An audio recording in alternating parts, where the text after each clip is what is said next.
চাই, তোমায় সঙ্গী করে বাঁচতে চাই। জাঙ্কুক কাইয়ের সামনে গিয়ে তের চেয়ারটায় বসলো। তারপর বিশ্রী একটা হাসি দিয়ে হ্যান্ডশেকের জন্য হাত বাড়িয়ে দিয়ে বলল, হ্যালো কাই, আমি জাঙ্কুক, কিয়ন জাঙ্কুক। কাই কান থেকে হেডফোন খুলে অমায়িকভাবে হাসার চেষ্টা করলো। চেয়ার থেকে উঠে দাঁড়িয়ে হাত বাড়িয়ে হ্যান্ডশেক করলো জাঙ্কুকের সাথে। Very nice to meet you, কিয়ন জাঙ্কুক। জাঙ্কুক ব্রুকুসকে তাকালো। দুজনে চেয়ারে বসে মুখোমুখি। কাই আশেপাশে জাঙ্কুকের প্লেয়ার্সকে দেখছে। সবাই ওর দিকে রাগান্বিত দৃষ্টিতে তাকিয়ে আছে, যেন এক্ষুনি ওরা তিনজনে মিলে কাইকে কামড়ে কুমড়ে খেয়ে ফেলবে। খেয়ে একদম ঢেকুরও তুলবে না। কাই ওদের দিকে থেকে আবার হেসে চোখ সরিয়ে জাঙ্কুককে দেখলো। জাঙ্কুক স্বাভাবিক গলায় বলল, দিনকাল কেমন যাচ্ছে কাই? কাই উত্তর দিল, এই তো পড়াশোনার চাপ বেশি, এই আর কি। বোগাম পাশে কেক করা গলায় অথচ গা জ্বালানো হেসে বলল, টপারদের তো পড়ার চাপ থাকে, আমাদের লাইফ বিন্দাস, নো চাপ। কাই সুগার দিকে চেয়ে হাসার চেষ্টা করলো, কিন্তু ওর আগুন চোখ দেখে নিমিষে হাসিটুকু গিলে নিয়ে সরাসরি জাঙ্কুকের দিকে চেয়ে বলল, দ্য ফেমাস জিও জাঙ্কুকের সঙ্গে টপারের কোনো সাক্ষাৎ নেই, এটাই আমি জানি। আমার কাছে কেন আসা হলো শুনি? জাঙ্কুকের কিছু বলা প্রয়োজন হলো না। পাশ থেকে সুগার টেবিলে হাত রেখে কায়ের দিকে কাই মাথাটা একটু পিছিয়ে নিল। তখন সুগার কড়া গলায় জানিয়ে দিল, যারে নিয়ে তুই লাইন মারতেছস, ওই মেয়ে আমাদের জাঙ্কুকের না হওয়া গার্লফ্রেন্ড। এই চোখটা নামিয়ে আজ থেকে ওই মেয়ে তোর ভাই। কি ডাকবা? ভাবি। সুগার টেনে টেনে স্পষ্ট গলায় ভাবি শব্দটা কানে গেঁথে দিল কায়ের। কাই হাসলো ওর কথায়, যেন সুগার কণ্ঠে কৌতুক ছিল এটা। ও হেসে হেসে বলল, ভাবি গার্লফ্রেন্ড আর don't be like a joke. Jungkook এবার নিজের কথা বলল, তে তোকে পাত্তা দিছে? তার মানে সে হচ্ছে কমিটমেন্টে আছে। এতটুকু বোঝার জন্য আমার মনে হয় কোনো কষ্ট করতে লাগবে না কোনো ছেলে। তাই নিজের কথাই অটুট বলল, নো, আমি বিশ্বাস করলাম না। তে জাঙ্কুককে ভয় পায়, আমি তো সেটাই জানি। ইয়ঞ্জন এবার রেগে গেল। জাঙ্কুকের সঙ্গে এমনভাবে লালিভাবে কথা বলা ওর একদম পছন্দ হলো না। ও দু কদম তেড়ে গিয়ে বলল, এই কাই, তুই জাঙ্কুকের মজা লস? চিনস আমাদের জাঙ্কুককে? কাই ইয়ঞ্জন থেকে চোখ সরিয়ে জাঙ্কুকের দিকে তাকালো। চোখ খিচে বলল, চিনব না কেন? একটা বখাটে ইউজলেস ছেলে তোমাদের জাঙ্কুক। জাঙ্কুকের পরিচয় জানতে আমার বেশি দূর যাওয়ার লাগবে না। এই ক্যান্টিনে যারা আছে ওদের যে কোনো একজনকে জিজ্ঞেস করে হড় করে বলে দিবে তোমাদের জাঙ্কুক কেমন আর কে। এতক্ষণ কায়ের বকবকানি শুনে জাঙ্কুক নিজের রাগ কন্ট্রোল করছিল, কিন্তু এবার মাত্রা ছাড়ালো। একটা অকাতের বাইরে ছেলে জাঙ্কুকের পরিচয় চেনাচ্ছে। ইয়ঞ্জন আরো কিছু বলবে তার আগেই জাঙ্কুক রেগে উঠে হিসিয়ে বলল, সব বাদ, মেন কথাই আয়। নেক্সট টাইম আমি যদি তোকে তের পিছনেতে দেখি, আই সোয়ার তোর মা বাবা তোর মুখ দেখবে না, আই প্রমিস। এখানে কোথাও তাদের টপা ছেলেকে ঘিরে রেখে দিব। কাই হাসলো, টিটকে হেসে বলল, ভয় পেলাম। জাঙ্কুক ব্রু কুচকে ফেলে। কাই হাসছে।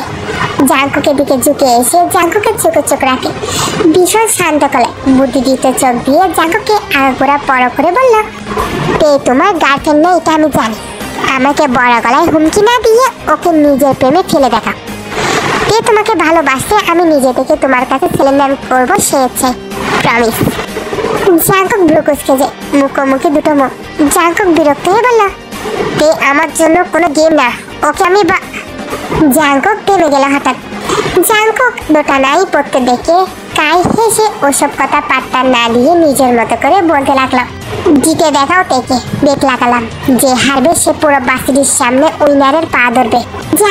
জাঙ্কুক তাকালো। হঠাৎ করে ওর তীক্ষ্ণ চোখগুলো যেন উজ্জ্বলতায় খেলে গেল। ও এক পর্যায়ে হেসে উঠল। কায়ের দিকে চেয়ে বিশেষ গলায় হাত বাড়িয়ে বলল, পাক্কা, বেট ধরলাম।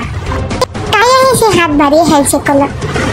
জাঙ্কুকের পুরো দল ওদের দুজনের দিকে ঢেপ ঢেপ করে ছিঁড়েছিল পুরোটাক্ষণ। জাঙ্কুক নিজের স্বভাবের বাইরে গিয়ে একটা অকাতের বাইরে ছেলের সঙ্গে বেট লাগিয়েছে, যেন ওরা এটা বিশ্বাস করতে পারছে না। ওদের এটা বিশ্বাস করতে কষ্ট হচ্ছে। জাঙ্কুক আপাতত ওদের আড্ডাখানে এসে দাঁড়িয়েছে। ভাইরা তখনও জাঙ্কুককে অদ্ভুত দৃষ্টিতে দেখছে। জাঙ্কুক ইতিমধ্যে এর পুরো ডিটেলস জোগাড় করে ফেলেছে। ও একজনের কাছে ফোন করে পের সম্পর্কে সবকিছু জানা মাত্রই ফোন আলো। এবার কথা বলা সুযোগ পেয়ে সোয়া কথা তুলো। ও বিশ্বাস নিয়ে বলল, তুই দেখলি জাঙ্কুক? আমার বিশ্বাস হচ্ছে না ভাই গড, ওই পুরো তোর পায়ের যোগ্যতাও নেই। জাঙ্কুক হাতের প্যান্টাই চুমু দিতে রাছাড়া ভাব নিয়ে বলল, জানি। সোয়া এবার ভীষণ বিরক্ত হয়ে বলল, তাহলে ফালতু টাকা। জাঙ্কুক ক্যানটা আঙুলে থাকে নিয়ে ছাড়িয়ে আবার চুমু দিল। তারপর ও দুধ একটা হাসি দিয়ে বলল, কারণ হি নিড সামথিং স্পাইসি। কেউ বুঝলো না জাঙ্কুক কি বোঝাতে চাইছে। ইয়ঞ্জন বলল, মানে কি বলতে চাইছিস তুই জাঙ্কুক? জাঙ্কুক ক্যানের বোতলটা ফেলে দিয়ে ডিমের পকেটে দু হাত ঢুকিয়ে লাফিয়ে লাফিয়ে ক্যানটাকে জুতো দিয়ে বলের মতো গড়িয়ে সামনে নিতে বলল, মানেটা হচ্ছে from now I can see. কাই বাসরি সবার সামনে আমার পা ছুঁয়েছে আর আমি ওর মুখের মধ্যে লাফিয়ে দিচ্ছি। সুগা বলল, তার মানে তুই একদম শিওর তুই তোকে ভালোবাসবে? জাঙ্কুক একদম চুপ হয়ে গেল। কথা বাড়লো না এই প্রশ্ন নিজের মতো করে কেমন খেয়েছিল। মুখাম কিছুটা ভাবুক হয়ে বলল, জাঙ্কুক ভাবিকে পটানো অতটা সহজ হবে আমার মতে। এক ভয় ওর মধ্যে তোকে দেখে তো ভয়ে পালিয়ে যায়। জাঙ্কুক এবার কিছুটা হাসলো। মুখামের দিকে চেয়ে মৃদু হেসে আবার মুখ গভীর করে খেলায় মন দিয়ে বলল, আর পালাল না, আমি এসে গেছি তো। জাঙ্কুক ক্যানটা গড়িয়ে নিতে নিতে নির্বাহীকে সামনে নিয়ে এলো। ক্যানটা আবার জুতো দিয়ে পিছিয়ে দুমড়ে মুছে ছুঁড়ে এনে বাকি ছেড়ে বসলো। সোয়া বলল, তুই কোথায় যাচ্ছিস আবার?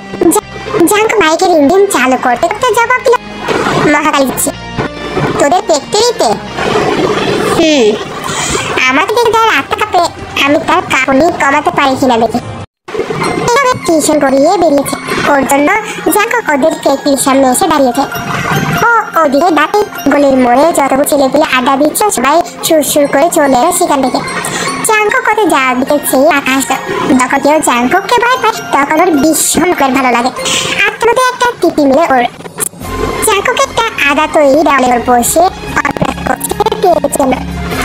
ওর হাতে বরাবর এলোতে সিগারেট করে ধোঁয়া উপরে দিয়ে উড়িয়ে দিতে ব্যস্ত। তুই যখন ওর পটটা বেরো তখনই জাঙ্কুক দেয়াল থেকে লাফিয়ে নেমে দাঁড়ালো। প্যান্টের ময়লা ধুতে ধরে অনা ঠিক করে তের দিকে তাকালো। এমন হাসে, অন্যদিকে ওর তেমন নেই। জাঙ্কুক এগিয়ে গেল দুটো। হঠাৎ করে কি মনে করে আটকে গেল ওর পা, আর এগোতে পারে না। পা দুটো থেমে গেল। ফুরফুরে মনটা ওর সঙ্গীত হয়েছে। জাঙ্কুক যতই মন্ত্রীর ছেলে হোক, ও তো তেল গাছে একটা রাখার বকার ঘিরে, যার কাজ মারধর করা, মানুষকে হেরত করা। এতকাল জাঙ্কুক কাজগুলো নিয়ে একবার ভাবেনি, কিন্তু এখন যখন ওর প্রতি ভয়, এখন কাজগুলো জাঙ্কুককে আঙুলিয়ে দেখিয়ে দিচ্ছে। জাঙ্কুকের দিকে দূর থেকে চেরিয়েছে। মেয়েটা আজ একটা সাদা রঙের কুর্তি, চুরির পায়জামা পড়ছে, ছুরির উন্না শালীনভাবে গায়ে জড়িয়ে রাখা। কাউকে মুগ্ধ করা তারা যেন আনে তের কাছে। অথচ জাঙ্কুক এই মলিন বিনমুখ মেয়েটাকে দুটিকে মনে দেখে গেল। সাদা কাপড়কে এই সৌন্দর্য যেন রীতিমতো চোখে লাগছে জাঙ্কুকের। ও স্থিরভাবে রোগের মতো চেয়ে রইল তের দিকে। তেহেরে একটা ফোনের দোকানে ঢুকলো।